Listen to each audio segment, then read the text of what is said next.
योगः कर्मसु कौशलम। As a sociologist Gaurang जानी सर यूनिसेफ से भी जुड़े हुए थे, और जब सेक्स वर्कर की बात आती है तो पूरे हिंदुस्तान में, इंडिया में सेक्स वर्कर के जो प्रॉब्लम्स है उसके बारे में पहली बार पूरे इंडिया में गौरांग जानी सर ने सोशियोलॉजिकल रिसर्च किया और देश के सम्मुख रखा। उन्होंने सेक्स वर्कर के बारे में जो काम किया उसकी नोट लेके नेपाल में भी उन्होंने काम किया है। और जेंडर पर्सपेक्टिव में डॉक्टर गौरांग जानी सर को आप अगर फेसबुक में भी पढ़ ले या उनके यूट्यूब वीडियो भी देखे तो बहुत कुछ सीखने को, जो जेंडर पर्सपेक्टिव में जेंडर पैरिटी की बात आती है तो गौरांग सर जानी से हमें बहुत कुछ सीखने को मिलता है। हम लोग जो समाज चाहते हैं वो समाज कैसा हो, हम चाहते हैं कि समाज ऐसा हो, तो समाज ऐसा हो ये एक सोशल साइंटिस्ट के नजरिए से, सोशल साइंस की स्किल्स के साथ जो कुछ भी हमें करना है उनमें गौरांग जानी सर बहुत उपयुक्त है।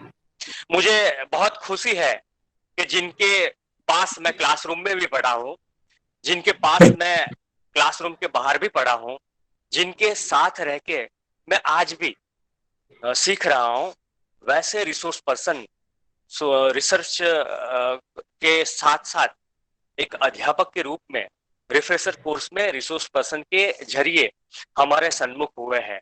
ऑनलाइन क्लासेस की ये भी एक स्पेशलिटी है कि अगर 1 या 1.5 घंटा स्पेयर कर ले तो हम किसी भी प्रोमिनेंट स्पीकर है उनसे साथ जुड़ सकते हैं। तो दोस्तों, तहे दिल से मैं गौरांग जानी सर को आमंत्रित करता हूं, स्वागत करता हूं, अभिवादन करता हूं। आज के जो सोशल साइंस रिफ्रेशर कोर्स का पहला लाइव सेशन है वो डॉक्टर गौरांग जानी सर से हम सुनेंगे। Over to doctor Jani sir. Welcome sir again. Thank you doctor Rajendra, doctor professor Chandrakant Brahmapat, doctor Sangeeta Patel, and thank you very much HRDC Gujarat University for inviting me as a resource person, and particularly on the first live session. I am really very happy for that opportunity. I think today I would like to discuss a very important issue, and I think you all are those who are here as a participant, myself, we all are social scientists. And I think we should always proud that we are social scientists. We generally, when you see a photograph of a scientist on a textbook of science, generally वो ज्यादातर mail बताते हैं। वो दाढ़ी वाला एक है, white दाढ़ी है उसकी, and he is a scientist, और वो फिजिक्स का और केमिस्ट्री का है, और society is also looking a scientist from that perspective. But I think we are scientists of society. हम सोसाइटी को समझने के लिए हमने काम किया है, हम पढ़े हैं, पढ़ाते हैं, रिसर्च करते हैं। तो I think in that context we have to establish social science as one of the very important discipline to understand contemporary India. Not only to understand contemporary India, but if you want to change the contemporary India, I think the role of the social scientist and social sciences in general is very important. तो हम देखते हैं कि ज्यादातर हमारी society का जो study है वो ओनली सोशल साइंटिस्ट नहीं करते, कई ऐसे कैरेक्टर्स है वो करते हैं। फॉर एग्जांपल रिलीजियस लीडर्स, वो भी समाज को देखते हैं सिंस सेंचुरीज। आई थिंक सबसे पहले उन लोगों ने समाज को देखना समझना शुरू किया, तो ये भी सोसाइटी को समझते हैं। Second thing is the politicians जो हमारे आसपास है, चाहे वो प्राइम मिनिस्टर हो या चीफ मिनिस्टर हो या एनी पॉलिटिकल पार्टी का लीडर हो, इवन ये सिंपल एमएलए हो और कॉर्पोरेटर हो, वो भी सोसाइटी को समझते हैं क्योंकि उनको सोसाइटी में काम करना है, पॉलिटिकली उनको एक्टिव रहना है। तो they have also a understanding of society. I think we have journalist, और जो जर्नलिस्ट होते हैं they are also, I think हर रोज वो लिखते हैं कुछ न कुछ सोसाइटी के बारे में, so they are also part of it. So there is a long list of people those who are always, I think, they want to study society, and also they are also writing something about society. But all these people, either they are religious leaders or political leaders or journalists, even as a social worker also, I think even the scientists from natural sciences also, but they have their own understanding of society, own viewpoint of society. And some they have agendas to understand society. But we, as a social scientists, are different from all these people. हम धर्मगुरुओं की तरह समाज को नहीं देखते हैं, हम पॉलिटिशियंस की ओर से समाज को नहीं देखते हैं, हम जर्नलिस्ट के पॉइंट ऑफ व्यू से समाज को नहीं देखते हैं, लेकिन we try to understand society from a scientific perspective, from a logical perspective, from historical perspective. And I think that is a very best part of this social science. And that's why if we are student of sociology or political science or economics or any other social science, even geography also, I think we are different than all these people, those who are every day, they are looking society and also writing about society. So हम कैसे अलग है? How we are different than all these type of people? And I think हम ये समझेंगे कि हम किस तरह से उससे अलग है. Why we are different from them? I think then we will establish the importance of social science in the contemporary India. For example, maybe for yesterday we have a international population day. हम सब ने population day मनाया. आप लोगों ने भी education institutions में population day मनाया. यूनाइटेड नेशंस ने भी पॉपुलेशन डे के बारे में अपनी खुद की एक स्टेटमेंट, एक रिपोर्ट भी उन लोगों ने अभी जारी की है कि what will happen in next few years on the issues of population. और यूनाइटेड नेशंस ने बताया है कि 2023 India will Sarpass the population of China. हम चाइना की पॉपुलेशन से हम आगे आगे बढ़ेंगे और आई थिंक हमारे पास सबसे ज्यादा पॉपुलेशन होगा इंडिया. ये एक बात हमारे पास आई है. नाउ द क्वेश्चन इज, हम सोशल साइंटिस्ट पॉपुलेशन को किस तरह से देखते हैं, पॉलिटिशियन किस तरह से देखते हैं, रिलीजियस पीपल किस तरह से देखते हैं और हम किस तरह से उसको देखते हैं. एंड आई थिंक यहां से हम हमारी बात शुरू करेंगे कि ये पॉपुलेशन को हम किस एंगल से देखना पसंद करते हैं. सो for that reason, I think the first step for social scientists to understand the demographic characteristics of this country. ये हिंदुस्तान की जो डेमोग्राफिक कैरेक्टरिस्टिक्स है, जो वस्ती विषय जो उसकी जो लाक्षणिकताएं हैं, कैरेक्टरिस्टिक्स वो क्या है.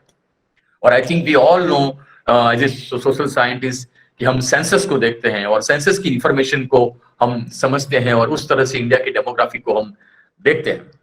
लेकिन फॉर एग्जाम्पल इंडिया को आज हमको देखना है तो first we will try to understand the what is the different proportion of religion in this country.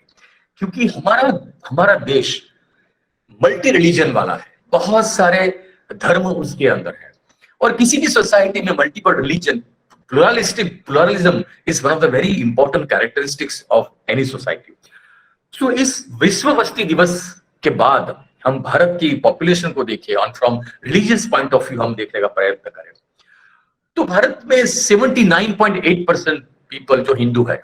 So I think majority of the population of this country is Hindu, around 80% because 79.8%.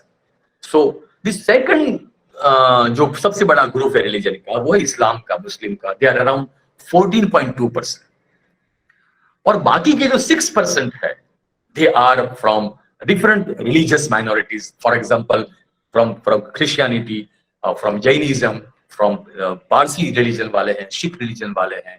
No, they all are. So this is the whole issue of religion. और मुझे लगता है कि social scientist जब society को, हिंदुस्तान की society को देखता है तो उसको इस रिलीजियस जो बैकग्राउंड है हमारे सामने हमेशा रहना चाहिए. ये बैकग्राउंड हमारे पास रहेगा तो हम किसी भी सोशल एस्पेक्ट को समझने के लिए एक वेरी स्ट्रॉन्ग बैकग्राउंड हमारे पास होता है. And I think that is very important tool for any social scientist in this country. Now the question is, जब भी पॉपुलेशन की बात आती है और जब when I was student in early 70s मेरे टीचर पढ़ाया करते थे, आज भी कई टीचर पढ़ाते हैं, हम भी पढ़ाते हैं कि जो पॉपुलेशन है is a big problem. It's a big problem.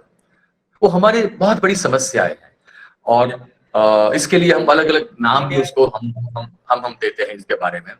लेकिन सवाल हमारे पास है कि from social scientist point of view हम पॉपुलेशन को ह्यूमन रिसोर्स के तौर पर देखते हैं।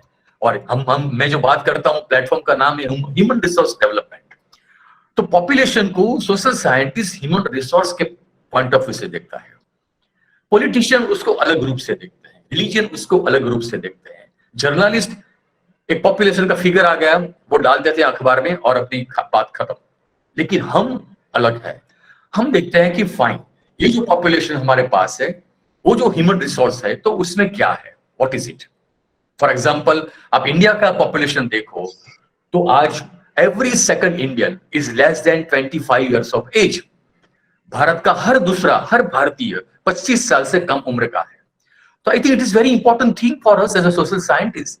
इफ आधा हिंदुस्तान 25 साल से कम उम्र का हो, जिसमें बच्चे भी आ जाते हैं, टीनेजर्स भी आ जाते हैं, यूथ भी आ जाते हैं, तो सवाल हमारे पास होता है कि हम हमारी जो भी बात कहते हैं, हम जिस तरह से हमारी बात रखते हैं लोगों के सामने, इसमें यंग जनरेशन हमारी सेंटर में होना चाहिए। और जब हम यंग जनरेशन को हमारी सेंटर में रखेंगे तो हम जो बात कहने जा रहे हैं वो बात लोगों तक पहुंचेगी। तो उसके लिए हमको यंगर जनरेशन को समझना पड़ेगा कि what is this younger generation. And I think this particular generation they are student, वो हमारे स्टूडेंट हैं, हमारे क्लासरूम में बैठते हैं। तो हमारे क्लासरूम में जो लोग बैठते हैं दे आर आधा हिंदुस्तान, वो हाफ इंडिया है हमारे पास। तो हमारे क्लास की डेमोग्राफी भी बदल गई। नॉट ओनली इंडिया की डेमोग्राफी बदलेगी लेकिन हमारे क्लास की demography over a period of time it has change. When I was student before 40 years and 45 years, in my classroom majority of the students in city of Ahmedabad, they were majority of them are Hindu and majority of them from upper caste Hindus. Very few girls were there also. But now in the same classroom I am teaching, when I was studying in the same classroom I was teaching, and I see that my classroom demography has totally changed when I was a teacher. So if as a social scientist I must try to understand the contemporary classroom of my classroom, and I think मुझे लगता है कि उससे wider society को समझने के लिए हमारे पास एक छोटी सी विंडो खुल जाती है और हम सोसाइटी को समझने का प्रयत्न करते हैं। तो पॉपुलेशन की जब आती है तो रिलीजन के मामले में एक बड़ा क्वेश्चन आता है हमारे सामने, और बहुत सारे लोग वो क्वेश्चन उठाते हैं हमारे पास, क्योंकि जो ज्यादातर डेटा को देखते नहीं है, डेटा को समझते नहीं है, वो एक ही एंगल पे करेंगे। तो आज एक बात हमारे पास है कि हमारे देश में जो अलग अलग रिलीजन है उसमें मुस्लिम्स लोगों की जो पॉपुलेशन है वो बढ़ती जा रही है, ऐसी एक बात हमारे पास है। अब सवाल हमारे पास है, हम ऐसे सोशल साइंटिस्ट हम उसको किस तरह से देखेंगे। तो एक छोटा सा फिगर मैं आपको देना चाहता हूं कि पूरी इंडिया में last 20 years the fertility rate in all religion is decreasing. जो फर्टिलिटी रेट है, फर्टिलिटी रेट का मतलब है कि एक जो महिला है जो बच्चे पैदा कर सकती है, उस महिला को कितने बच्चे होते हैं। तो ये जो फर्टिलिटी रेट है वो हमारा डाउन हो रहा है। उसका मैं क्लासिक एग्जांपल देना चाहता हूं आपको। इन 1992 1992 में 1992 मुस्लिम्स ऑफ इंडिया, उनको हर एक औरत को 4.4 बच्चे थे, 4.4 बच्चे थे, जो दूसरे रिलीजन से एक बच्चा ज्यादा था। सो दूसरे रिलीजन में 3.4 थे तो इस्लाम में 4.4 थे। इन 1992 की बात करता हूं। In 2015 in contemporary India it reduce to 2.6। So 4.4 बच्चे थे, उसमें से रिड्यूस होकर अभी 2.6 बच्चे हो गए। This means the fertility rate in Islam is also decreased. The same way, if you look at the Hindu perspective, so in 1992 in Hindu में हर जो हिंदू महिला थी उसको उस जमाने में 3.3 बच्चे थे, लेकिन आज in 2015 it reduced to 2.1.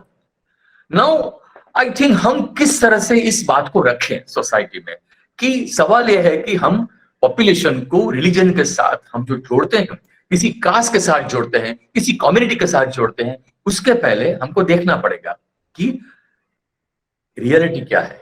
और हमारे पास डेटा का सोर्सेस कितने बड़े बड़े सोर्सेस है और very reliable sources. For example census हमारे पास है, नेशनल सैंपल सर्वे हमारे पास है, हमारे पास नेशनल फैमिली हेयर NFHS का हमारे पास सर्वे है, हमारे पास नेशनल क्राइम रिकॉर्ड ब्यूरो का सर्वे है, और मैं आप हम सब जानते हैं कि जितने सारे ये बड़े बड़े डेटा के सोर्सेस है इंडिया के, very well known and very reliable, internationally reliable, ये सारे जो सोर्सेस है उस सोर्सेस को कौन चलाता है? Who are the expert? We the social scientists are expert of this large scale survey. Who are the known demographer? जो डेमोग्राफर है वो सेंसस में काम करते हैं, वो नेशनल सैंपल सर्वे में काम करते हैं, और वही लोग पूरे इंडिया का ये डेटा हमारे पास रखते हैं। तो मुझे लगता है कि ये एक इश्यू हमारे पास है कि हम किस तरह से इसको देखते हैं। नाउ हम ये पूरा जो पॉपुलेशन है, इस पॉपुलेशन को स्टेट वाइज भी देखने का प्रयत्न करें, रिलीजन के पॉइंट ऑफ व्यू से जब उसको देखने का प्रयत्न करते हैं। फॉर एग्जांपल, हिंदू है, उसकी जो पॉपुलेशन है 109 करोड़ है इंडिया में, 109 करोड़ इंडिया में हिंदू है, और 29 स्टेट्स, इंडिया के 29 स्टेट्स में हिंदू की मेजोरिटी है। That is number 1। The second religion is Islam. Islam की पॉपुलेशन से 20 करोड़, 20 करोड़ लोग आज हिंदुस्तान में मुस्लिम है। 109 करोड़ हिंदू है और 20 करोड़ मुस्लिम है, और 2 राज्य में, 2 स्टेट में उनकी मेजोरिटी है, only 2 states. The third is Christianity. Christianity is population is 3.12, 3 crore लोग है पूरे इंडिया में फ्रॉम क्रिश्चियन रिलीजन, और 4 स्टेट में उनकी मेजोरिटी है, और नॉर्थ ईस्ट स्टेट उसमें उसकी मेजोरिटी है, और सिग्निफिकेंट प्रोपोर्शन इन गोवा। और एक स्टेट है सिख धर्म की, एक स्टेट में मेजोरिटी है, and that is in Punjab. So it is very interesting to know कि जब हम एज ए सोशल साइंटिस्ट को पॉपुलेशन को देखते हैं तो हमको किस तरह से उसको देखना चाहिए। ये एक रिलीजन का पॉइंट ऑफ व्यू में आपको बताता हूं कि for example Punjab, you take the example of Punjab, तो पंजाब में अराउंड 60% पॉपुलेशन इज सिख, वो सिख रिलीजन को फॉलो करती है। लेकिन parallelly it is very interesting to understand Punjab कि उसमें 32% पॉपुलेशन वो दलित है। नाउ जनरली जो कॉमन लोग है वो देखते हैं कि पंजाब में सिख ज्यादा है, फाइन, इस कॉमन अंडरस्टैंडिंग, और वो सही भी है।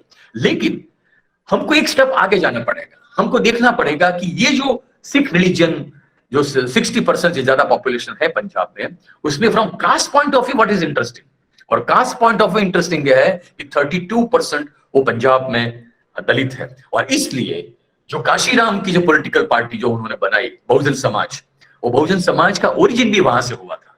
तो आई थिंक एक सिंपल स्टैटिस्टिक्स हमको हिस्ट्री में ले जाता है, हमको कंटेम्पररी सोसाइटी के बारे में दिखाता है, हमको फ्यूचर के बारे में हमको बात बता रहा है। तो आई थिंक बियॉन्ड स्टैटिस्टिक इतनी सारी चीजें हैं, वो मुझे लगता है कि वो हम सोशल साइंटिस्ट कर सकते हैं, क्योंकि हमारी ये ट्रेनिंग है, हमारा एक दृष्टिकोण है, इसलिए हम उसको देखने का प्रयत्न करते हैं।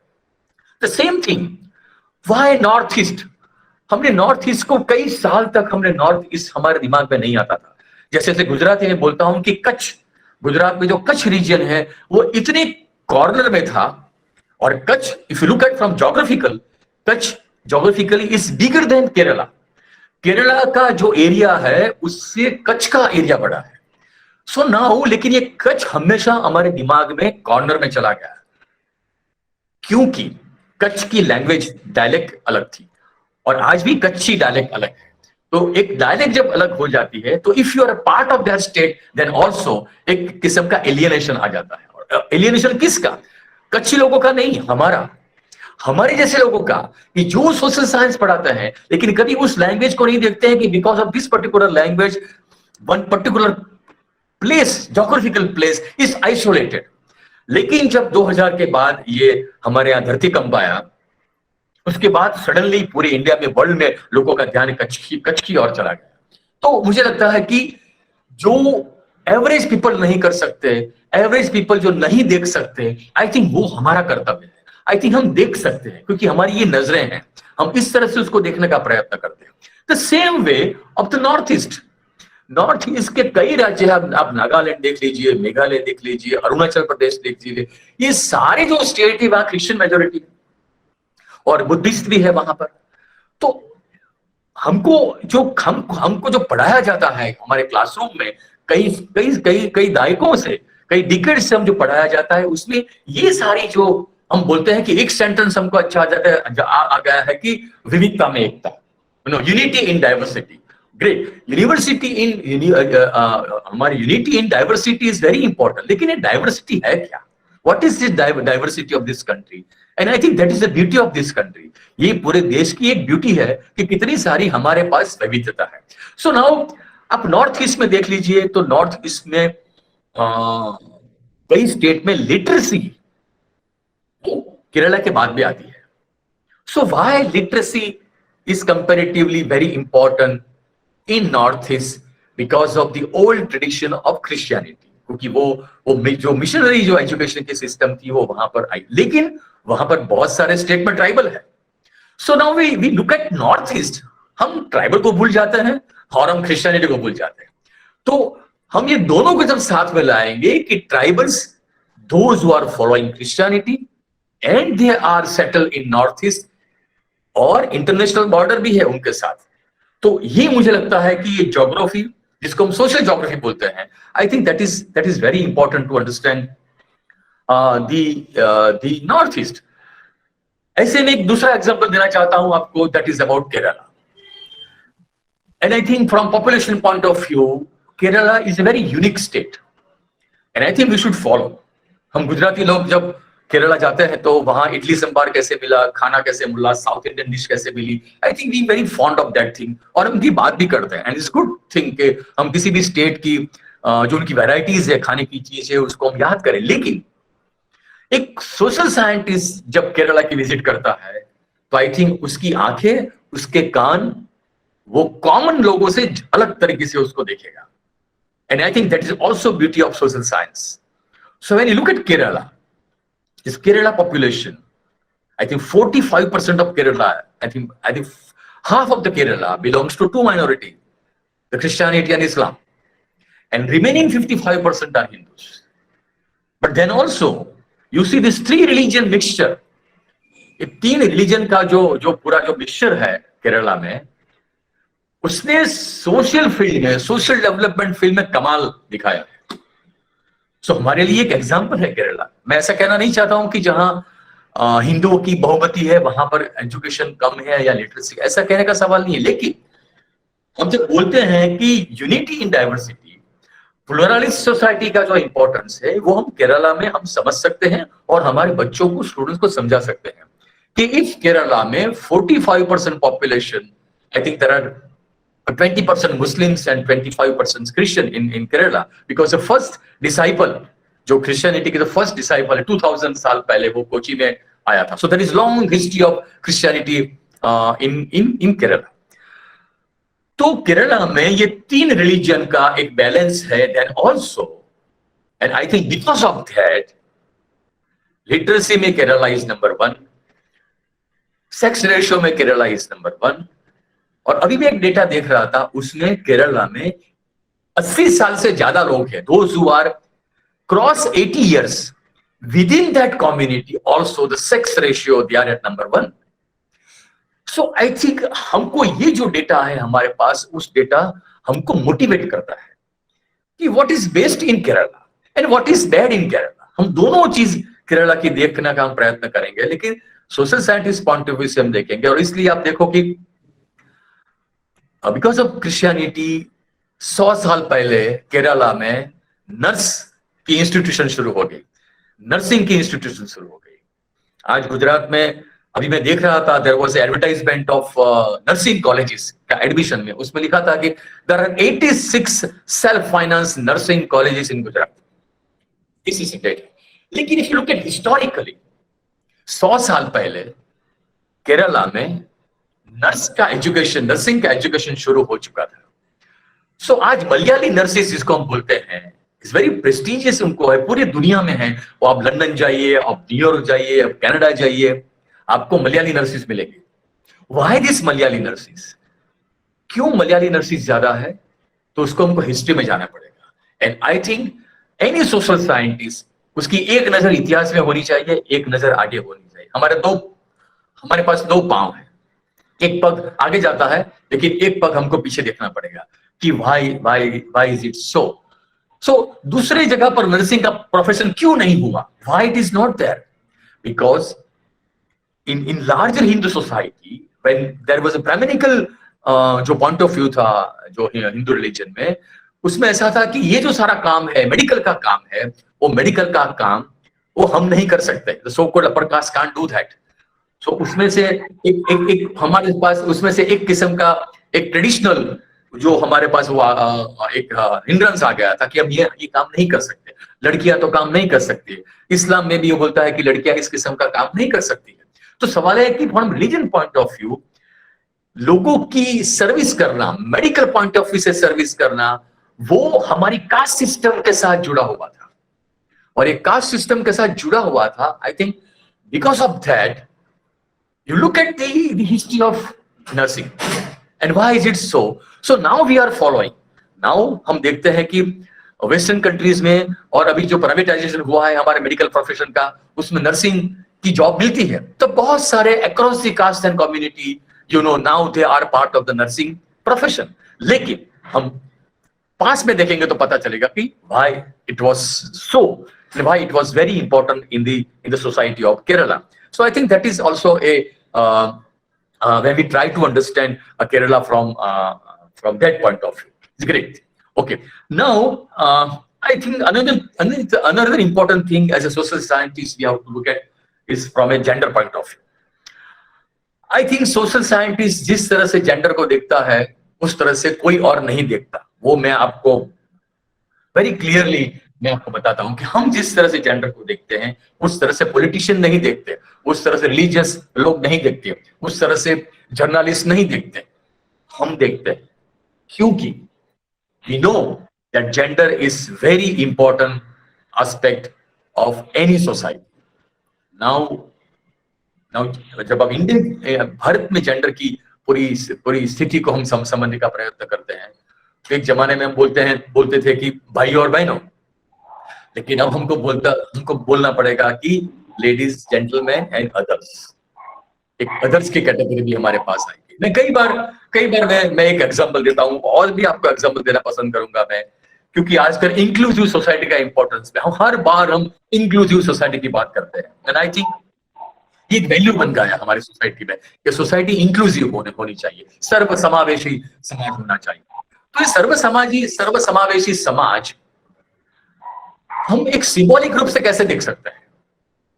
तो मैंने बराक ओबामा जो अमेरिका के एक्स प्रेसिडेंट थे उनको मैंने टेलीविजन पर एक बार मैंने उनको देखा था बोलते. तो बराक ओबामा जब पब्लिक में आते थे और व्हाइट हाउस के बाद जब लोग इकट्ठा होते थे वहां पर, और जब बराक ओबामा बोलते थे तो उनका वो किस तरह से एड्रेस करते थे, how he was addressing the audience, उसका एक था. वो क्या बोलते थे? Ladies and gentlemen, gay, able and disabled, red and blue. I think social scientist, किसी भी सोशल साइंटिस्ट को ये बहुत उसको आकर्षित करेगा. दिस इज इंक्लूसिवनेस कि मेरी ऑडियंस में कौन बैठा है. तो मेरी ऑडियंस में लेडीज एंड जेंटलमैन है, गे है, means all the LGBTQ community को हमारे पास आ गई. तीसरा है एबल एंड डिसेबल. हम हमेशा एबल लोगों को ही देखते हैं, हम कभी डिसेबल लोगों को नहीं देखते हैं, राइट? सो हम तो able and disable. And third is red and blue, means there are two political parties. Two political parties के जो अलग अलग कलर है वहां पर, तो रेड एंड ब्लू. तो I think this is one of the very important aspect of inclusive society. और ये जो इंक्लूसिव सोसाइटी की हम बात करते हैं तो हमारे क्लास में भी मुझे लगता है कि ये इंक्लूसिवनेस आनी चाहिए, क्योंकि जब हम क्लास में हम बात करेंगे तो हमारे क्लास में भी हो सकता है लड़के भी होते हैं, लड़कियां भी होती है और थर्ड जेंडर के लोग भी होते हैं. तो अब हमारे क्लासरूम में if we are a social scientist, I think हमारे क्लासरूम में हम जो एड्रेस करते हैं उस एड्रेस की हमारी स्टाइल हमको बदल देनी पड़ेगी. हम जब बोलते हैं तो हमको पता नहीं कि हमारी क्लास में एलजीबीटीक्यू कम्युनिटी के कोई लोग हैं यहाँ पर. और मैं फिर से दोहराना चाहूंगा कि दूसरे सारे ग्रुप लोग इस समाज विज्ञानी जिस तरह से एलजीबीटीक्यू को समझेंगे वो नहीं समझेंगे. And that's why I think हमारे जो डॉक्टर राजेंद्र और डॉक्टर संगीता पटेल जो हमारी सोशियोलॉजी डिपार्टमेंट के जो आपके साथ है, उनको पता है कि हमारी गुजरात यूनिवर्सिटी में हमने जो Laxmi Narayan Tripathi is one of the very well known hijra और यूनक ऑफ दिस कंट्री, और वो एक सेलिब्रिटी भी बनी हुई है। और अभी जितने भी अखाड़े हैं, पूरे हिजड़ों के अखाड़े हैं, उस अखाड़े की वो अभी सबसे बड़ी इम्पोर्टेंट व्यक्ति बन गई है। तो ये जो लक्ष्मी नारायण त्रिपाठी है, उसकी जो आत्मकथा है, जो बेसिकली वो मराठी में पब्लिश हुई थी, मी लक्ष्मी मी हिजड़ा। उसके बाद गुजराती में उसका ट्रांसलेशन हुआ, हूँ लक्ष्मी हूँ हिजड़ो। उसके बाद कई भारतीय लैंग्वेजेस में उसका ट्रांसलेशन हुआ है, और 2 साल पहले ऑक्सफोर्ड यूनिवर्सिटी ने इंग्लिश में उसका ट्रांसलेशन किया। तो आई थिंक इस किस्म की किताब है जो LGBTQ कम्युनिटी में से एक उसका जो ग्रुप, जो थर्ड जेंडर है, हिजड़े हैं, उनकी बात समझने के लिए हमको ये ऑटोबायोग्राफी पढ़नी पड़ेगी, हमारे बच्चों को वो देना पड़ेगा। आई थिंक लिटरेचर वाले भी उसमें इंटरेस्ट लेते हैं, क्योंकि they are looking at from the literature point of view. क्योंकि मुझे लगता है कि सोशल साइंस के साथ कोई ऐसा ग्रुप है जो सोसाइटी को समझता है, आई think that is literature. And मैं बोलना चाहूंगा कि हमको लिटरेचर वालों के पास से बहुत कुछ जानना है। बहुत सारी चीजें जो लिटरेचर में आती है वो सोशल साइंटिस्ट के पास नहीं आती है, बहुत देर से आती है, हम बहुत देर से उसको रियलाइज करते हैं। तो इसलिए if we are social scientist, हमारा सबसे करीबी नाता होना चाहिए, इट इज विद लिटरेचर। हम किसी भी लैंग्वेज में, हम मराठी में है, तेलुगु में है, हम कन्नड़ बोलते हैं, किसी भी लैंग्वेज में, हमारी लैंग्वेज का जो लिटरेचर है, मुझे लगता है कि उस लिटरेचर को हम जितना पढ़ेंगे और अच्छी तरह से पढ़ेंगे, आई थिंक हम एक अच्छे सोशल साइंटिस्ट बन पाएंगे। क्योंकि लिटरेचर का इतिहास सोशल साइंटिस्ट से बहुत पुराना है। अब हिंदुओं की वेद की बात करें, उपनिषद की बात करें, और बहुत बड़े धर्म ग्रंथों की बात करें, कुरान की बात करें, बाइबल की बात करें, पूरे मध्ययुगीन जो हमारा लिटरेचर है, वो भक्ति संप्रदाय का जो पूरा लिटरेचर है, चाहे मीरा हो, चाहे एकनाथ हो, चाहे नरसिंह मेहता हो, और कबीर हो, और कितने सारे जो बड़े बड़े हमारे पास मिडिल एज में जो हमारे जो भक्ति युग के जो कवि हो गए थे, उन सबका जो लिटरेचर है, वो लिटरेचर बदलते हुए समाज को दिखाता है। सो बदलते हुए समाज को हिस्ट्री भी दिखाता है, राइट। हमारे इस क्लासरूम में हिस्ट्री के बहुत सारे अध्यापक हैं, लेकिन हिस्ट्री जो है वो भी लिटरेचर के साथ एक पुराना संबंध उनके साथ है। एक student of economics, I think पूरी आर्थिक व्यवस्था पर भी लोगों ने लिखा है, तो उसके साथ भी हमारा एक रिलेशनशिप होना चाहिए।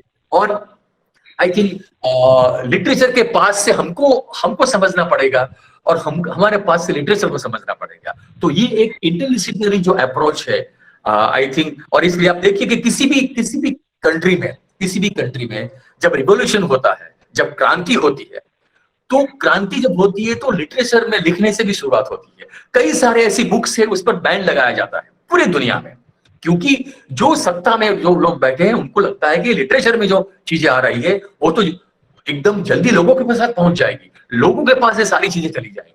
तो I think that is the power of literature. And think now in today's world, I think that power is also with the social science। और हम इस पावर को, इस ज्ञान को, इस डिसिप्लिन को, इस अप्रोच को, इस व्यू पॉइंट को हम किस तरह से दिखाते हैं, that is it is up to you. ये हमारे ऊपर है कि हम उसको किस तरह से देखना चाहते हैं। तो ये एक बात मैं आपके साथ शेयर करना चाहता हूं कि ये क्या है। नाउ अभी हमने कोरोना को देखा, और now we are also part of the corona pandemic, and I think corona को जब लोग देखते हैं, कॉमन लोग देखते हैं, तो उसको एक मेडिकल पॉइंट ऑफ व्यू से देखते हैं, क्योंकि लोग कोरोना से ग्रस्त हैं, they are corona positive, and कई लोगों ने अपने स्वजन खो दिए, कई लोगों को इश्यूज हुए, अपने कई बच्चे अनाथ हो गए। तो बच्चे अनाथ होना, लोग के घर में से एक इंपॉर्टेंट व्यक्ति चला जाना, आई थिंक मुझे लगता है कि पूरा जो फैमिली है, उस फैमिली पर जो इश्यूज आते हैं, तो I think that's why corona का एक अलग इंपॉर्टेंट। लेकिन मैं ये कहना चाहता हूं कि दुनिया में जब भी पैंडेमिक आया है, उस pandemic is basically reflect society. तो पैंडेमिक इस सोसाइटी का मिरर है, और उसमें हम सोसाइटी को देख सकते हैं। तो this is a very important opportunity. हम नहीं बोलते हैं कि फिर से कोई पैंडेमिक आए, that is not the issue, लेकिन जब कोई पैंडेमिक आता है तो सोशल साइंटिस्ट उसको एक अलग तरीके से देखता है, क्योंकि it's a very good opportunity for documentation. क्या हुआ समाज में, पैंडेमिक का एक मेडिकल, एक जो डिसीज है, एक वायरस है, उस वायरस किस तरह से सोसाइटी को अफेक्ट करता है, सोसाइटी के सोशल स्ट्रक्चर को, इकोनॉमिक स्ट्रक्चर को, लोगों की साइकोलॉजी को किस तरह से बदल देता है। एंड आई थिंक ये एक बहुत बड़ी लेबोरेटरी है हमारे पास। तो इस लेबोरेटरी का हम कैसे इस्तेमाल करेंगे, इसलिए मैं आपको इतिहास में ले जाना चाहता हूँ।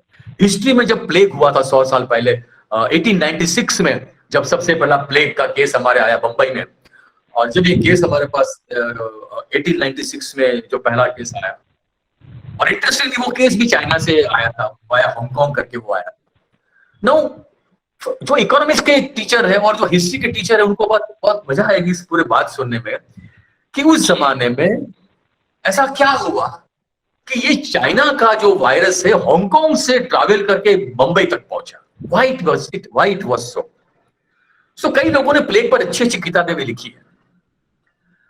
उसमें से जो निकल के आता है वो है कि उस जमाने में जो ब्रिटिशर्स थे उनका बहुत सारा बिजनेस पोर्ट पर चलता था, बंदर पर चलता था। तो port was one of the very important economic activity का सेंटर था।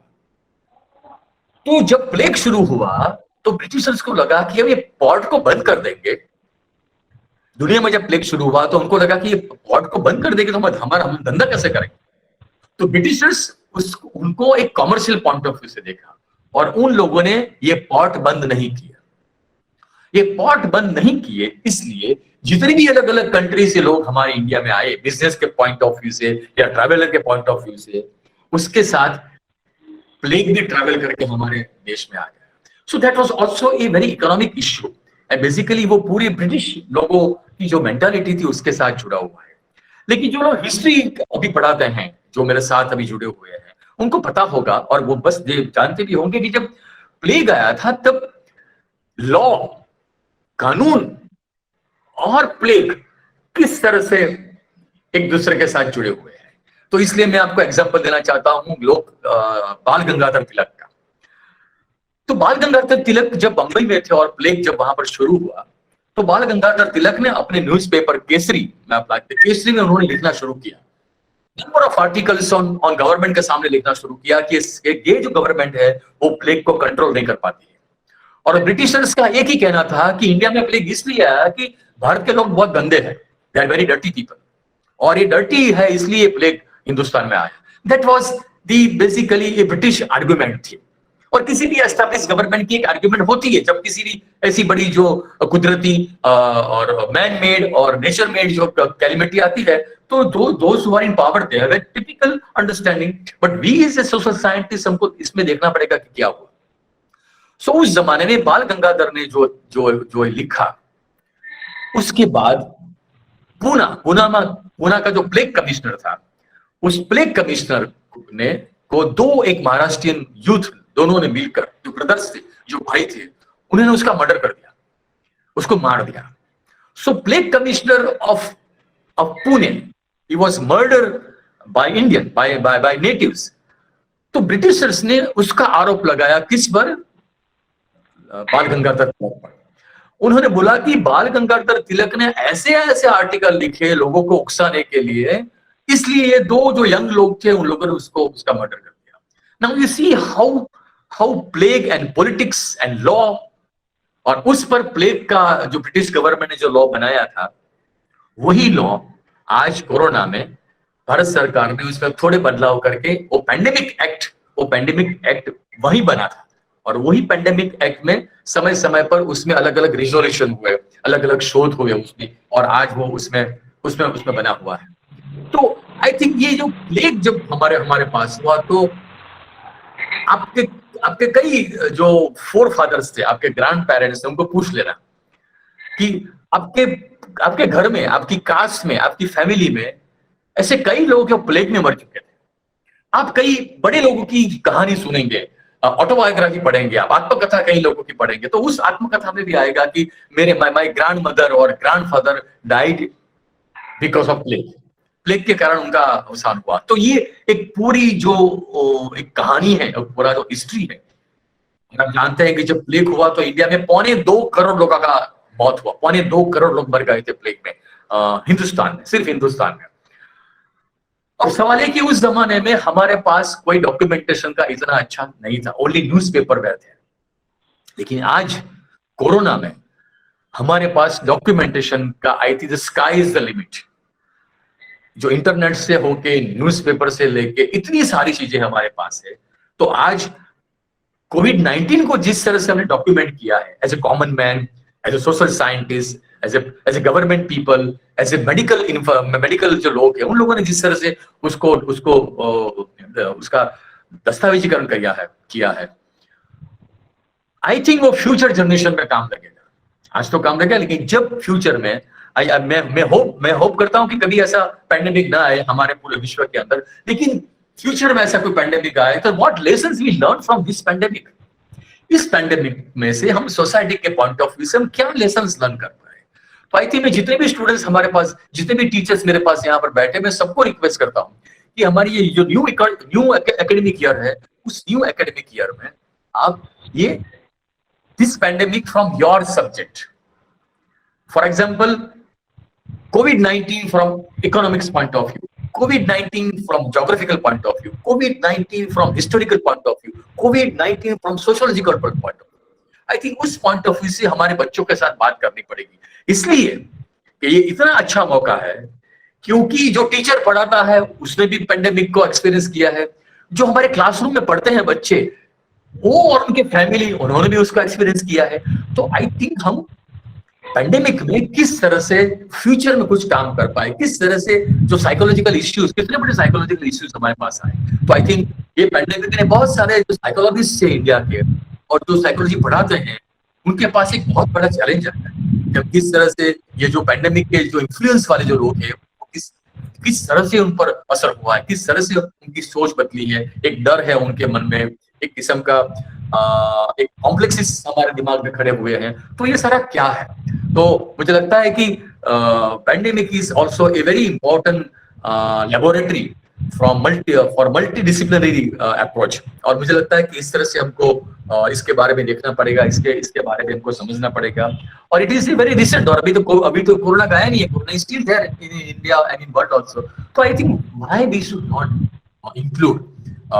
सो हमारे पास न्यूज़पेपर है, हमारे पास मैगजीन्स है, सारी चीजें रिकॉर्ड की है उन लोगों ने। तो हमारा एक दायित्व बनता है कि इसको रिकॉर्ड करके, दस्तावेज करके हम रखें और क्लासरूम में उसके बारे में हम उसको डिस्कस भी करें, उसकी चर्चा भी करें। I think that is very important.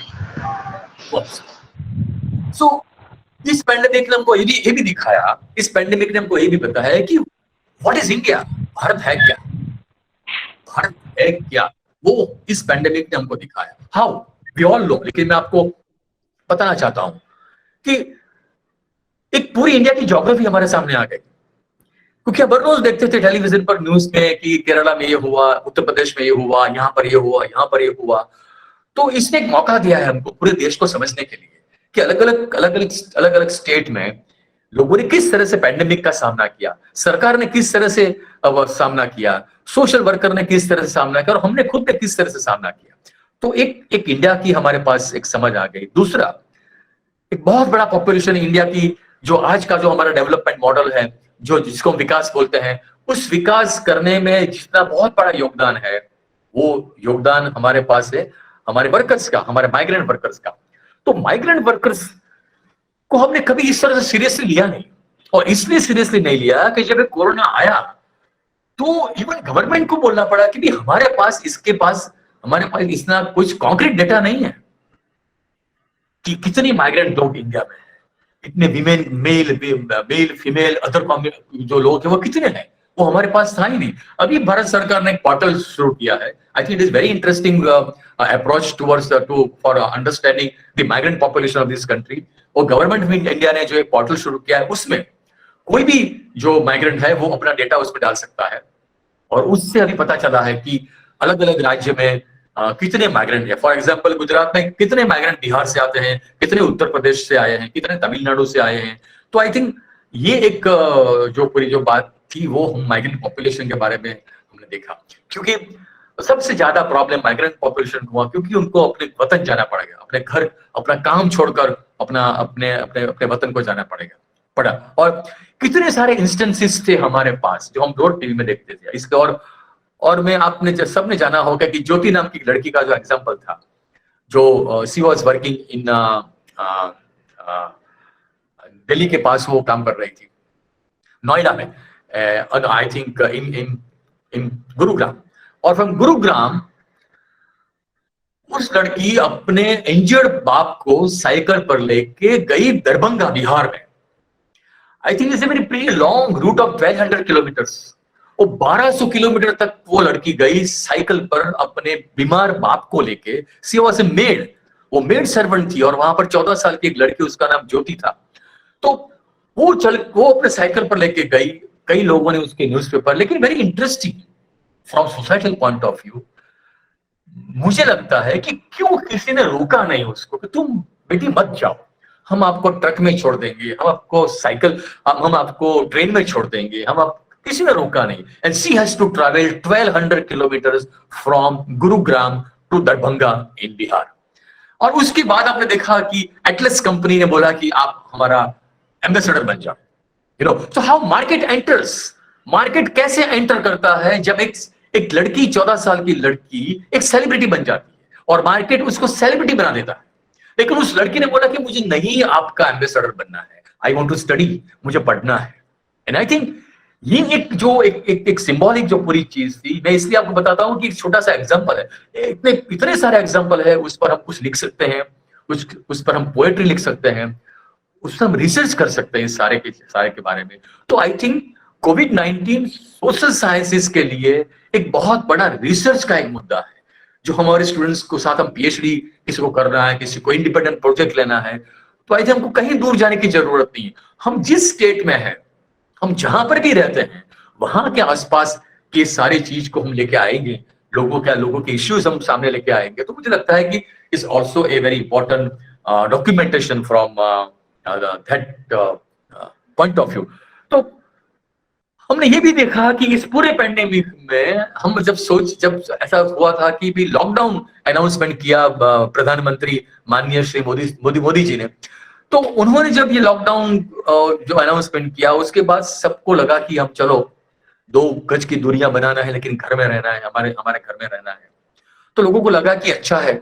लेकिन जब मैं घर में रहा as a student of sociology, तो मुझे, because family is very important thing for sociologist और any social scientist, family is very important unit of analysis.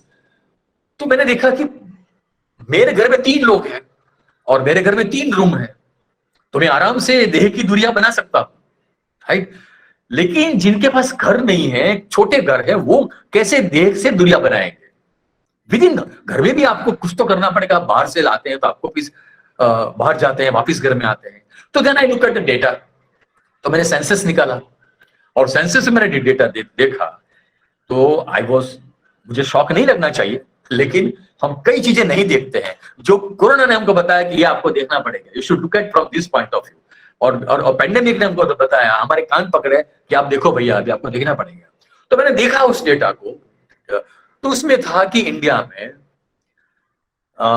70% लोग हैं, आई थिंक 40% जो लोग हैं वो सिर्फ एक ही रूम में रहते हैं, ओनली 1 रूम, और वहां पर kitchen, everything is there, bedroom भी वहां पर है। That is number 1। 70% of Indian people, they live only in two rooms, उसमें रहते हैं। और फिर 2-3-4% लोग हैं कि जिसके पास 5 रूम का, 6 रूम का घर है, बड़े बड़े बंगले उनके पास। तो दिस इज इंडिया।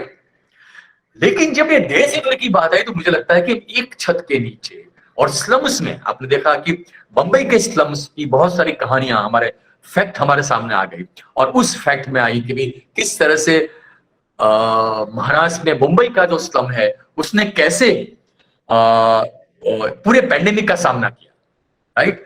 तो वो भी एक हमारे सामने, वो डेटा हमारे पास आया। तो स्लम्स, तो मुंबई जैसे शहर में, बड़े शहरों में कितने सारे लोग स्लम्स में रहते हैं, तो उस स्लम्स में आप कैसे 2 गज की दूरियां बनाओगे? तो सवाल है कि जब 2 गज की दूरियां, जब सोशल डिस्टेंस हम जो शब्द इस्तेमाल किया, social distance, in my opinion it was wrong. हमको देह से दूरियां ऐसा हमको रखना चाहिए, क्योंकि सोशल डिस्टेंसिंग ये शब्द हमारे इंडिया के लोगों में, दिमाग में नहीं आता है कि दो लोगों के दो लोगों के बीच जो डिस्टेंस है वो सोशल कैसे हो सकता है? तो इंग्लिश स्पीकिंग लोगों में सोशल डिस्टेंस बोलते हैं तो दे कैन अंडरस्टैंड कि इंडिया में तो शब्द था देश से दूरी, और ये देश से दूरी हम कैसे हम बना पाए। तो ये हमारे पास एक डेटा उसका हमारे पास आया तो हमने देखा। दूसरी चीज आप सबने देखी होगी कि हम सबने ऐसा सोचा था कि चलो भैया हम घर में रहेंगे तो अच्छा रहेगा, एक दूसरे से हम मिलेंगे, एक दूसरे का हम कोऑपरेट करेंगे, हम लंबे समय तक साथ में रहने का मौका मिला है हमको, so it's a good time, एक क्वालिटी टाइम हम करेंगे, और हम सबने किया भी। लेकिन जब डेटा हमारे पास आया तो दिखाया कि इस पैंडेमिक में सबसे ज्यादा जो इश्यूज घर में हुए वो था domestic violence, the atrocities on women, atrocities on children, बच्चों के ऊपर जो वायलेंस हुआ, बहनों के ऊपर जो वायलेंस हुआ, वो मुझे लगता है कि ये कैसे हुआ। तो हम तो ऐसा मानते थे कि हमारी जो फैमिली सिस्टम है, इंडिया की family system is very strong, और कई बार लोग ऐसे ही उदाहरण दे देते हैं, वेस्ट में ऐसा है, ईस्ट में ऐसा है, वेस्ट में ऐसा है, ईस्ट में ऐसा है, हम ऐसे ही एग्जांपल देते हैं कि east is best, west is west, ऐसा कई लोगों का मानना भी, पब्लिक में लोग बोलते हैं ऐसा। लेकिन सवाल ये है कि हम जो मानते थे कि हमारा जो फैमिली है, वो जो फैमिली किस तरह से ये डोमेस्टिक वायलेंस में आ गया, और आप देखिए कि हमारी घर की महिलाओं पर कितने सारे रोल्स आ गए उसमें, जहां पर जो मेरे साथ जो बहनें, जो अध्यापक जो काम कर, जो पार्टिसिपेंट, उनको पता होगा कि आई थिंक जो डेली लाइफ से ज्यादा काम करना पड़ा उसमें, क्योंकि कितने सारे घर में सबकी आपको देखभाल करनी है। आप देखो कई लोग प्रेग्नेंट वुमन थी, उनका क्या इश्यू होगा, जिनके पास छोटे बच्चे थे उनके कैसे, उनका क्या इश्यू था। तो I think family during pandemic, उस पर हम अच्छी रिसर्च करवा सकते हैं। आई थिंक ये बहुत बड़ा इश्यू है हमारे पास कि पैंडेमिक दौरान हमारे फैमिली में क्या हुआ, हस्बैंड वाइफ की रिलेशनशिप पर क्या इंपैक्ट हुआ, व्हाट इंपैक्ट ऑन सेक्सुअलिटी। ये समय के दौरान बर्थ रेट बढ़ा, बर्थ रेट कम हुआ, क्या हुआ, व्हाट वाज इट, उसका डेटा क्या है हमारे पास। तो मुझे लगता है कि इस तरह से हमको ये पैंडेमिक को फैमिली पॉइंट ऑफ व्यू से हमको देखना पड़ेगा कि ये क्या हुआ। ऐसा भी हो रहा है हमारे हिंदुस्तान में कि इवन रिलीजन के पॉइंट ऑफ व्यू से भी हम अलग अलग सोचने लगे कि ये कम्युनिटी है, इस कम्युनिटी को ये पैंडेमिक को इस तरह से देखती है, एक्स कम्युनिटी उसको इस तरह से देखती है। तो जो रिलीजन के जो जिसको हम बोलते हैं कि जो हमारा कनेक्शन था एक दूसरे का, वो भी कई जगह पर टूट गया। तो ये पूरा पैंडेमिक मुझे लगता है कि चाहे जर्नलिस्ट जिस तरह से लिखे, पॉलिटिशियंस को जिस तरह से उसको दिखाएं या उनके बारे में बात करें या गवर्नमेंट की पॉलिसीज के बारे में बात करें, मुझे लगता है कि ये इसको हमको सोशल साइंसेस को हमको इस तरह से मैपिंग करना पड़ेगा कि अलग अलग जगह पर क्या हो। तो ये एक चीज में हमारे सामने आती है। दूसरा एक मैं आपको बताना चाहता हूं कि what is our stand as a social scientist की इंपॉर्टेंस हम कब बता सकते हैं, तो हम कब हमारी, आप देखिए कि जितने फिजिक्स के लोग हैं, केमिस्ट्री के लोग हैं, नेचुरल साइंसेस के लोग हैं, उनका वैसे ही स्टेटस दुनिया में ज्यादा है, हम माने या ना माने। जो लोग मेडिकल में रिसर्च करते हैं उनका ज्यादा वो स्टेटस है हमारे यहाँ। लेकिन सोशल साइंटिस्ट का स्टेटस क्या है, how people look at us, हमको किस तरह से वो देखते हैं, हमको वो साइंटिस्ट मानते हैं कि नहीं मानते हैं। तो हमको सोशल साइंटिस्ट को ऐसा समय समय पर हमको एक स्टैंड लेना पड़ेगा किसी भी इश्यूज पर, ये हमारा अलग दृष्टिकोण है, ये हमारा एक अलग पॉइंट ऑफ व्यू है, that is not based on my caste, my religion, my gender, my state, my psychology. No, it is basically based on fact. It's basically a relationship of X and Y. It's scientific study, observations. ये सारी चीजें उसमें आती है। तो मुझे लगता है कि ये किस तरह से हम उसको देखते हैं। तो फॉर एग्जाम्पल तो जितने भी सोशल इश्यूज हमारे पास है, हम उसके किस तरह से उसको स्टैंड लेते हैं। मैं एक आपको छोटा सा एग्जाम्पल देना चाहता हूं, फिर हम आगे उसमें जाने का प्रयत्न करेंगे। हमारी सोशल साइंस में हम रूरल सोसाइटी को पढ़ाते हैं, अर्बन सोसाइटी को हम पढ़ाते हैं। तो जब रूरल सोसाइटी को हम पढ़ाते हैं तो उसमें हम rural history, rural economy, rural जो लोग हैं उसकी पॉलिटिक्स हम पंचायत पढ़ाते हैं या पॉलिटिकल प्रोसेस पढ़ाते हैं। लेकिन एक चीज हमारे दिमाग हमने नोटिस चाहे की होगी आपने, लेकिन सोशियोलॉजिस्ट को सोशल ज्योग्राफर भी बनना पड़ेगा, सोशल हिस्टोरियन भी बनना पड़ेगा। और मैं याद करता हूं भारत के एक बहुत बड़े sociologist, urban planner, environmentalist, Patrick Geddes. I think Patrick Giddis, he established in 1919 the sociology department of Bombay University. हम सोशियोलॉजी में प्रोफेसर गुरियो को फादर ऑफ सोशियोलॉजी बोलते हैं, लेकिन मैं नहीं मानता हूं। आई थिंक यस, मानते हैं उनके काम से, लेकिन if you try to understand who is the father of sociology in the university system, in my opinion it is Patrick Geddes. And Patrick Geddes ने उस जमाने में, जो बहुत साल बाद हमने हमारे सोशियोलॉजी डिपार्टमेंट ने वो शुरू किया था, क्लास विदाउट वॉल्स। ये क्लास विदाउट वॉल्स का कंसेप्ट 100 साल पहले पैट्रिक गिडिस ने बॉम्बे में शुरू किया था। वो हर सैटरडे को अपने स्टूडेंट्स को अलग अलग जगह पर लेके जाते थे और वहीं पर पढ़ाते थे। That was Patrick Geddes. आज हम जितने भी अर्बन प्लानिंग करते हैं, उस प्लानिंग का जो सबसे ज्यादा उस प्लानिंग के बारे में किसी ने सोचा हो तो वो पैट्रिक गिडिस ने सोचा था। तो मैं आपकी रिक्वेस्ट है कि आप पैट्रिक गिडिस को आप पढ़े। उन्होंने 5 साल सोशियोलॉजी डिपार्टमेंट में वो पढ़ा है। He was a sociologist, he was architect का उसका पॉइंट ऑफ व्यू था, ही वाज अ बायोलॉजिस्ट, बहुत सारी चीजें थी। मैं इसलिए आपको बताना चाहता हूं कि पैट्रिक गिडिस ने उस जमाने में एनवायरनमेंट और सोसाइटी को साथ में देखना शुरू किया था। And that's why he was also one of the very important social geographer of this country. और ज्योग्राफी के बारे में ऐसा है कि गुजराती में कहावत है कि नक्शा में जोयू ए न कशा। आपने मैप में जो नहीं देखा वो कहीं नहीं देखा आप लोगों ने। तो मैं फिर से वो रूरल चीज वाली बात पर, गांव पर आता हूं।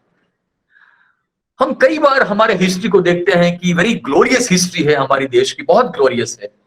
अब हमारा कल्चर देखिए, आर्किटेक्ट देखिए, तो पूरे वर्ल्ड के लोग यहाँ पर आए, इंडिया में वो लोग मिश्रित हो गए, अपना घर बना लिया। हम लोग भी पूरी दुनिया में घूमते हैं। लेकिन अब किसी गांव में जाओगे तो एक चीज हम नहीं बदल पाए, and that is our neighbourhood. हम हमारा पड़ोस नहीं बदल पाए। Even in number of cities also we सदियां हो गई, सेंचुरीज हो गई, हम हमारे नेबरहुड को नहीं बदल पाए। कई गांव में, हिंदुस्तान में 6.5 लाख गांव है। उस 6.5 लाख गांव में से आप मेजोरिटी गांव में जाएंगे, एक्सेप्ट द ट्राइबल विलेजेस, क्योंकि ट्राइबल में कास्ट नहीं है। सो जहां कास्ट सोसाइटी है, जिस विलेजेस में कास्ट सोसाइटी है, उस कास्ट सोसाइटी में आज भी गांव में जो डोमिनेंट कास्ट है वो गांव के सेंटर में रहती है। और जैसे आप उसकी पेरीफेरी पर जाओगे तो वो पूरी कास्ट सिस्टम की हायरार्की है, वो आपको देखने को मिलेगी। If you want to see the social structure based on the caste in India, आप किसी भी गांव का मैपिंग कर लीजिए, एक ज्योग्राफिकल मैपिंग कर लीजिए, आपको पता चलेगा कि how caste is very important in this country. Because मैंने सबसे पहले बताया कि 80% of India population is Hindu, और विद इन हिंदू रिलीजन में caste is a social organisation of Hindu religion. तो ये कास्ट को हम नेबरहुड के पॉइंट ऑफ व्यू से, और मुझे लगता है कि हमने बहुत कम नेबरहुड के स्टडी किए हैं। हमारे प्रोफेसर हरीश दोषी जो थे सोशियोलॉजी में, उन्होंने अहमदाबाद में जो ट्रेडिशनल जो नेबरहुड था, पोल जिसको बोलते हैं हम, एक 600 साल पहले जो अहमदाबाद में इसकी वॉल सिटी में जो बनाया था, उस पर बहुत अच्छा पीएचडी थीसिस उन्होंने किया था। लेकिन बहुत कम स्टडीज, आई थिंक ज्योग्राफी में डेफिनेटली होते होंगे क्योंकि उनका एक बहुत इंटरेस्टिंग सब्जेक्ट है। लेकिन from economic point of view, from political point of view, हमने ये नेबरहुड का स्टडी नहीं किया। और कई सिटीज ऐसे थे, जैसे अहमदाबाद में की आपकी बात करूं तो अहमदाबाद में जो पुराना, जो ओल्ड अहमदाबाद है, that's was part of the wall city, वो पूरा कास्ट बेस्ड था। और आज जो अहमदाबाद है वो रिलीजन बेस्ड है, कास्ट बेस्ड है। तो दलित कहां रहते हैं? मुस्लिम्स कहाँ रहते हैं, हिंदू कहाँ रहते हैं। आई थिंक हम लोगों ने स्मार्ट सिटी, स्मार्ट विलेज, ये सारा कंसेप्ट हम लेके आए, लेकिन मेरे पॉइंट ऑफ व्यू से what is smart, I think this is smartness, ये स्मार्ट है कि हम कैसे इस तरह से साथ रहे। सो जो हमारा आजकल का बहुत बड़ा डिस्कशन का इश्यू है inclusive society, I think that inclusive society कब बनेगी, जब हमारा पड़ोस बदल देंगे। It is very difficult, it is very very difficult. तो वो जो बताता है, वो बताता है कि caste is very important, caste is very powerful. क्योंकि कई लोग जो सोशल साइंटिस्ट नहीं है, वो ऐसे बोलते हैं कि अभी तो कहाँ कास्ट है, अभी तो कास्ट नहीं है, अभी तो सब बदल गया, अब तो अभी मॉडर्न 21st सेंचुरी में। No, we are living in 21st century, but we carry past. हम हमारे पास्ट को कैरी करते हैं, हर रोज कैरी करते हैं उसको। And I think that is the beauty of any human being. मैं मेरे ग्रैंड पेरेंट्स को कैरी करता हूं, मैं मेरे गांव को कैरी करता हूं, मैं मेरी कास्ट को कैरी करता हूं, मैं मेरे रिलीजन को कैरी करता हूं, इट्स फाइन। तो सोशल साइंटिस्ट जब उसको कैरी करता है, उसको साथ में लेके चलता है, तो उसको एक अलग व्यू पॉइंट भी मिलता है। And I think that view point is also very important when we try to understand contemporary India, कि उस कंटेम्पररी इंडिया को हम किस तरह से उसमें देखेंगे। तो जब हम हमारे सिटी को देखते हैं, सिटी के जो प्लान बनते हैं उसको हम देखते हैं, तो why this religion and community is very important. तो एक पूरी इंडिया में as a student of sociology में बोलूंगा कि एक ऐसा दौर आया है अभी हमारे देश में कि बैक टू कास्ट, हमारी ज्ञाति की ओर वापिस चले, ये एक आया है। हमारे कॉन्स्टिट्यूशन में is a casteless society and classless society का हमारा आदर्श है। इट्स वंडरफुल, हमारा जो सपना है कि भारत कास्टलेस और क्लासलेस बनेगा। लेकिन हम अभी दिस 21st सेंचुरी के सेकंड डिकेड में, थर्ड डिकेड में हमने शुरू की ही जर्नी। इस जर्नी में हम बैक टू कास्ट जाते हैं, क्योंकि आपने देखा होगा कि हम में से कई लोग कास्ट के मेंबर हैं, कई लोग इंटरकास्ट मैरिज में ही मानते हैं। हमारे पास स्पेशल मैरिज एक्ट है, लेकिन कितने लोग इंटरकास्ट मैरिज करते हैं, कितने लोग इंटर रिलीजन मैरिज करते हैं हमारे पास। तो सवाल है कि इंटर रिलीजन मैरिज को रिलीजियस पीपल कैसे देखते हैं, that is not our issue. हमारा इश्यू है कि एक चेंजिंग सोसाइटी, हम सोसाइटी को चेंजिंग सोसाइटी मानते हैं, तो चेंजिंग सोसाइटी का एक बहुत बड़ा यार्डस्टिक होगा इंटरमिंगलिंग। एक कम्युनिटी दूसरे कम्युनिटी के साथ मिले, एक जेंडर दूसरे जेंडर के साथ मिले। आई think that is the progress, वही एक डेवलपमेंट है, वही जिसको हम विकास बोलते हैं। तो सवाल हमारे पास आके आता है कि look at the data of intercaste marriages, कितने इंटरकास्ट मैरिजेस हमारे हुए, पास्ट में कितने थे, और इसमें सबसे ज्यादा जो अपर कास्ट जिसको मानते हैं, और उसमें और दलितों में इंटरकास्ट मैरिज कितने हैं, और वो नहीं होते हैं इसलिए गवर्नमेंट सपोर्ट करती है उसको, जो दलित और नॉन दलित का मैरिज करते हैं। महात्मा गांधी से लेके अंबेडकर ने सबने इंटरकास्ट मैरिज का इंपॉर्टेंस हमको दिखाया, लेकिन हम इसको सीरियसली नहीं लेते हैं। हम ऐसा मानते हैं कि हमारी बात नहीं है, लेकिन हमारी बात है। आपको समझना पड़ेगा कि what is this intercaste marriage, what is its status, how caste control marriage. हम मानते हैं कि इस जमाने में आई एम ए पीएचडी, मैं पढ़ा लिखा आदमी हूं, तो मुझे कहां शादी करनी है, आई think that is my right, it is my body, it is my right on my body. लेकिन हम हमारे कल्चर, हमारे रिलीजन, हमारे कास्ट से इतने प्रभावित है, जब शादी की बात आती है तो हमारा जो पूरा एक जो दायरा है, वो दायरा बहुत कम हो जाता है। और ये जो दायरा कम होता है, हम करते हैं अभी इंटरनेशनल मैरिजेस भी हमारे यहाँ होते हैं। अभी तो सेम सेक्स मैरिजेस भी हमारे यहाँ शुरू हुए हैं, ऐसे लीगल नहीं है, लेकिन वो भी हमारे यहाँ शुरू हुए हैं। लेकिन in reality what it is, तो इंडिया में जो कास्ट का जो दायरा है, वो मैरिज से इतना कंट्रोल है, इसकी पूरी इंपैक्ट जेंडर पर है। हाउ इट इज, हमने देखते हैं कि इंडिया में, जब तक मेरा इंफॉर्मेशन है, यू कैन करेक्ट मी, कि ज्यादातर जो क्षत्रिय है, जो राजपूत जो कम्युनिटी है, वो इंडिया में कहीं पर भी मैरिज कर सकती है। दे हैव ए ट्रेडिशनली उनका एक मैरिज का दायरा है वो बड़ा है। राजस्थान का जो राजपूत है वो गुजरात के राजपूत के साथ शादी कर सकता है, गुजरात का है वो एमपी के साथ भी शादी कर सकता है। तो इसे बिग दायरा, उनके लोकल भी दायरे हैं, लेकिन ये दायरा है। लेकिन अदर जो कम्युनिटीज जो हिंदुओं की है, उसमें जो मैरिज का सर्कल है, अभी जो हमारे यहाँ जो हमारी जो कलीग है, जो संगीता जो आपके साथ है एज पार्टिसिपेंट, और राजेंद्र भाई है, तो आप उनसे पूछिएगा कि हम जब गांव का सर्वे करने जाते थे, नजदीक के अहमदाबाद से नजदीक के गांव के सर्वे करने जाते थे, हर साल हम एक सर्वे करते थे। उस सर्वे में क्वेश्चन पूछते थे कि आपकी डॉटर का ससुराल कहाँ है, व्हाट इज आपकी जो वेयर योर डॉटर लिव्स, उसका इसके इन-लॉज कहां पर रहते हैं। तो बोलते, उनका जवाब था कि ये अराउंड 50 किलोमीटर्स। फाइन। और आपकी लड़की को की कहां शादी की है, तो वो that radius is also around 50 kilometre. It is very interesting कि ये जो मैरिज की जो लोकल ज्योग्राफिकल सर्कल है, उस सर्कल में एक लड़की का जन्म होता है, वो पढ़ती है, बड़ी होती है, उसी 50 किलोमीटर के दायरे में उनकी पूरी लाइफ चली जाती है। Not only this particular girl, but उसके पीछे जितनी भी पीढ़ियां हैं, जितनी भी पीढ़ियां थी, वो सब इसी 50 किलोमीटर के रेडियस में उनकी लाइफ बंद हो जाती है।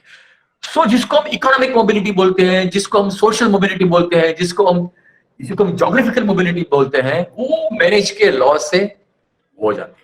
And I think this is very interesting subject to understand कि हम कैसे एक कास्ट का इंपैक्ट हमारे पास है।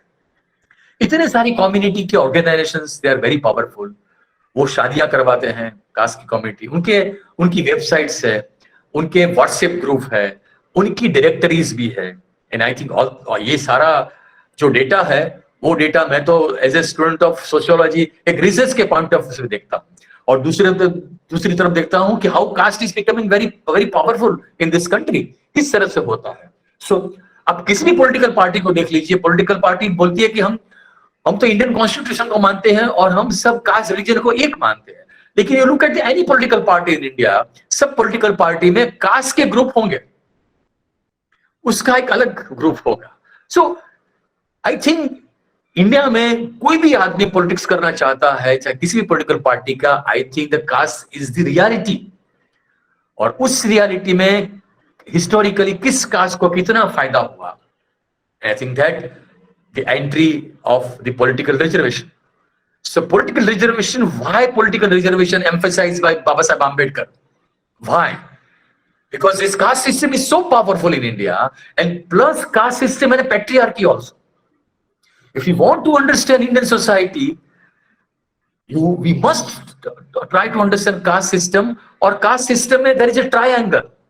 Triangle क्या है उसमें? मेल है, फीमेल भी है उसके अंदर, राइट? कास्ट है। तो पूरा जो एक पूरा एरिया है कि आप पैट्रियर आपको कास्ट समझना है, इंडियन सोसाइटी को समझना है, आपको पैट्रियार्की समझनी पड़ेगी, आपको कास्ट समझनी पड़ेगी, because there is a very close relationship between patriarchy and caste system. तो बैक टू कास्ट हम वापस जाते हैं हमारी कास्ट की ओर, और हम पॉलिटिकल डिमांड करते हैं कि हमारी कास्ट के लोगों को इतना एमएलए होने चाहिए, इतने एमएलए होने चाहिए। And caste is very important in any state. I will give you example of the Patidars of Gujarat, the Patels of Gujarat. The Patels of Gujarat, they are the part of the so-called upper caste Hindus in Gujarat, and they don't have reservation, right? They don't have political reservation. But out of 182 MLAs in Gujarat, in both the party, in both the party, in BJP as well as in Congress, there are 52. Their population is 12%. The 12% population has a 52 MLAs in 182 assembly. So I think this is very important.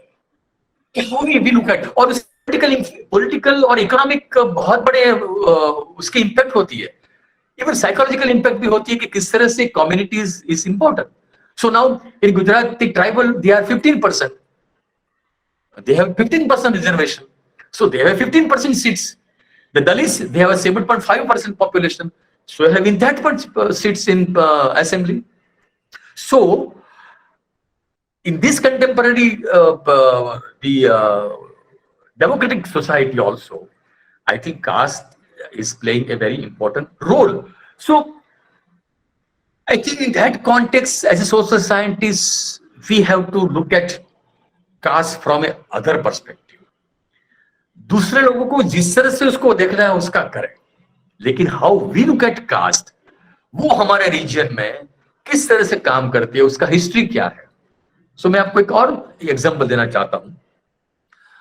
For example, जब हम reservation की, political reservation की बात करते हैं, तो political reservation independence के बाद आया, लेकिन अभी 2 साल पहले 2020 में तमिलनाडु ने रिजर्वेशन की एक सेंचुरी, एक शताब्दी का उन्होंने सेलिब्रेट किया. Because reservation for the backward caste is a 100 years history of Tamil Nadu.